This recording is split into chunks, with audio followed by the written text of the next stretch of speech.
Good morning. As Chris said, my name is Lori Stevens, and I'm going to share with you an excerpt from a poem called Home by Warsan Shire. No one leaves home unless home is the mouth of a shark. You only run for the border when you see the whole city running as well. You have to understand that no one puts their children in a boat unless the water is safer than the land. No one spends days and nights in the stomach of a truck feeding on newspaper unless the miles traveled means something more than the journey. I want to go home, but home is the mouth of a shark. Home is the barrel of a gun, and no one would leave home unless home chased you to the shore.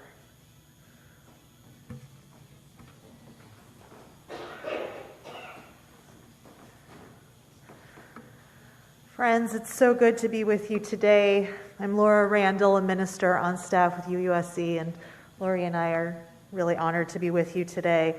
We're grateful to Reverend Chris for the invitation, and very grateful to the talented musicians, as well as all of the folks who've made worship today possible. We know it is a team effort.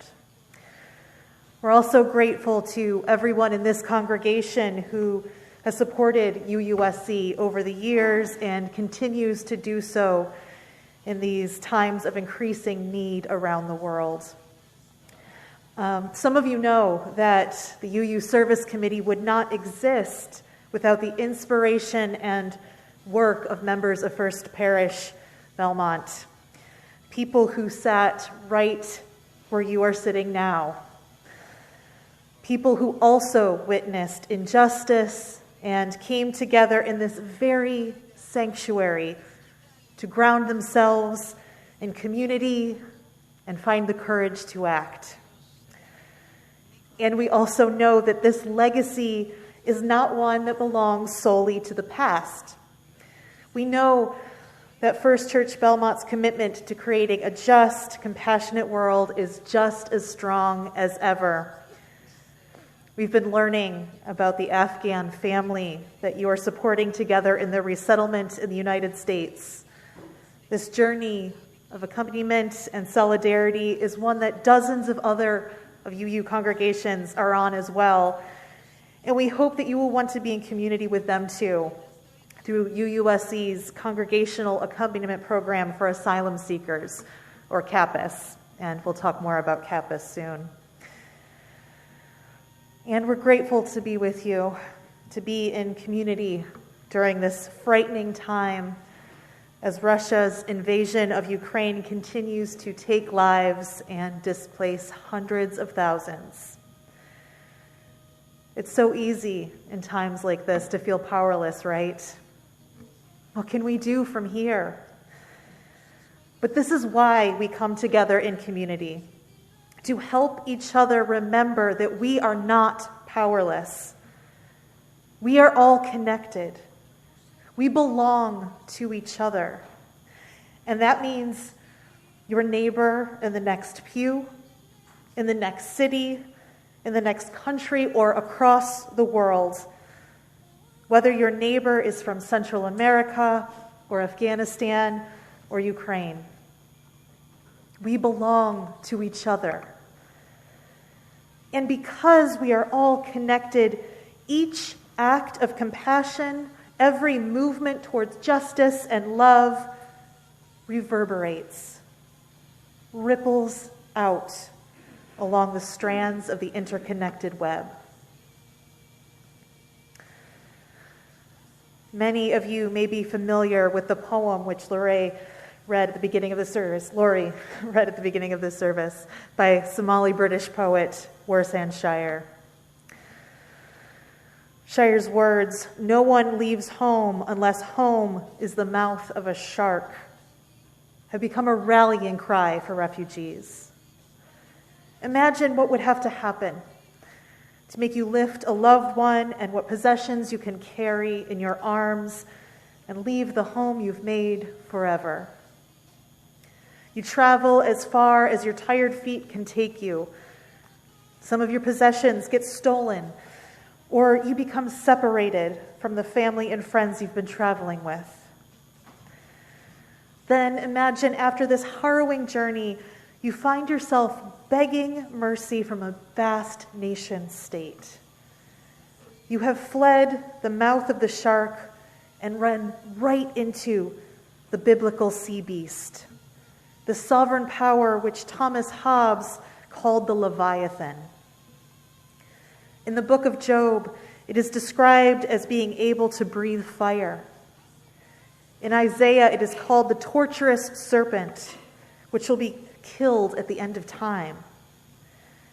And of course, it is the great whale which swallows Jonah. Those biblical metaphors represented the nations which threatened Israel in ancient times. But we know that the violence of the nation state is not regulated to ancient times, right? The history between the First Church of Belmont and the UU Service Committee goes back to the rescue of those caught in the jaws of the Nazi Leviathan during World War II. The impetus for what was then called the Unitarian Service Committee began in this congregation back in 1933, when First Church members Robert and Elizabeth Dexter shared their experiences witnessing the disturbing rise of Nazism on a recent trip to Germany. The Dexters continued to visit Europe throughout the 1930s and continued to raise the alarm. In 1939, a Unitarian minister and his wife, Wade Still and Martha Sharp from the Wellesley Hills congregation, traveled to Prague in order to do what they could to get as many Jews and political dissidents being targeted by the Nazis to safety.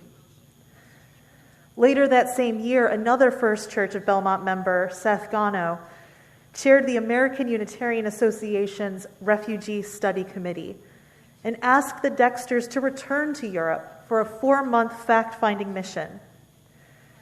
When they returned, Robert Dexter reported to the committee that the violence and aggression of the Nazis were almost beyond imagination.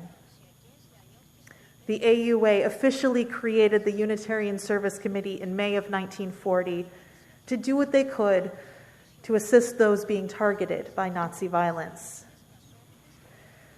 As the years went on, the Unitarian Service Committee, which later became the Unitarian Universalist Service Committee, expanded its global work, sending aid to places around the world facing humanitarian crises. Over time, our human rights work began to focus more on systemic justice issues, shifting to a model of partnership with grassroots organizations led by those most affected by injustice. Today, our work focuses on climate-forced displacement, crisis response, and migrant justice. And while these initiatives may seem unrelated at first glance, they are at their core all interconnected. These issues are about the right to security within our homes, the right to restore our homes when they are ravaged by natural or human-made disasters, and the right to seek new homes elsewhere. It is this last right, the human right to migrate, the right to seek asylum, that inspired UUSC's program called the Congregational Accompaniment Program for Asylum Seekers. This collaborative accompaniment program, also known as CAPAS, is a profound way to journey with and shelter people who are somewhere within the often complicated asylum process. Work very much like what First Church is doing right now with the Afghan family you're sponsoring. UUSC's work has been focused on the human rights of displaced people since the very beginning. Work that in the United States is often an uphill battle. Work that Lori is going to tell us more about right now.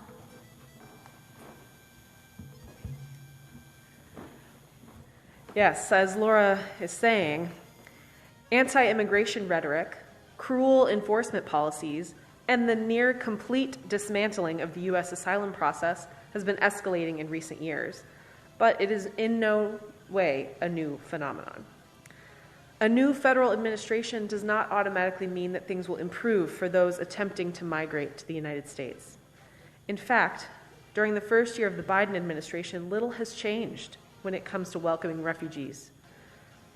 Back in 1994, the U.S. government began implementing an immigration policy they called prevention through deterrence.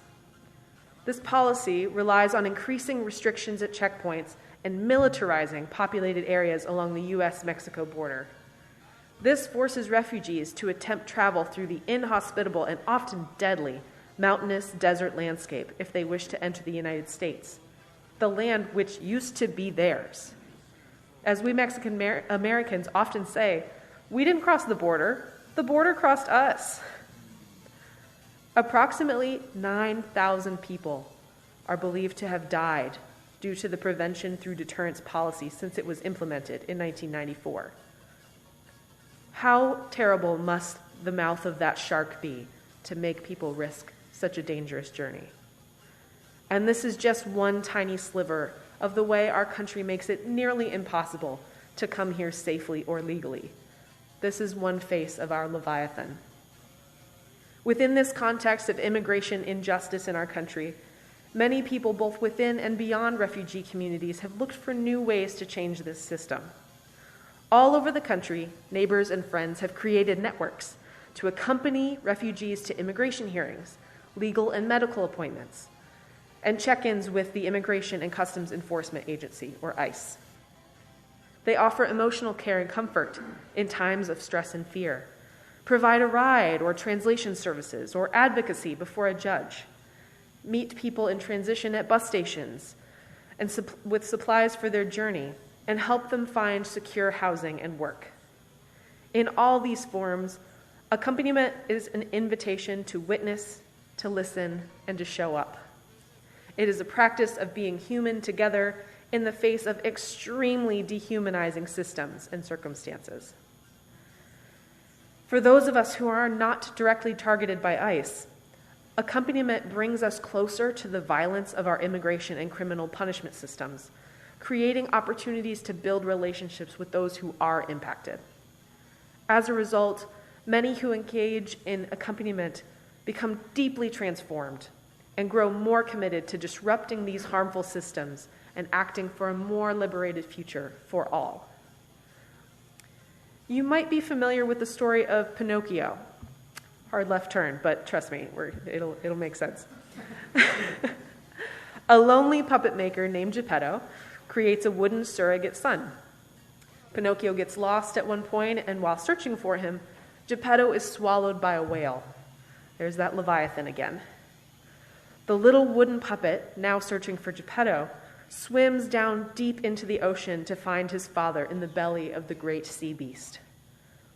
Everything comes in, nothing goes out, says Geppetto. It's hopeless, Pinocchio. While Geppetto is thankfully alive, a Leviathan's stomach is no place for a human. Here in detention centers for those seeking asylum, they don't have the same civil rights as us. It is so dehumanizing. But Pinocchio is determined. Together, he and Geppetto irritate the whale, just enough to make it sneeze them out. The blue fairy sees that Pinocchio has become, through selfless action, what he's pretended to be up until then. He's transformed. This is what accompaniment looks like, giving each other hope when things seem hopeless.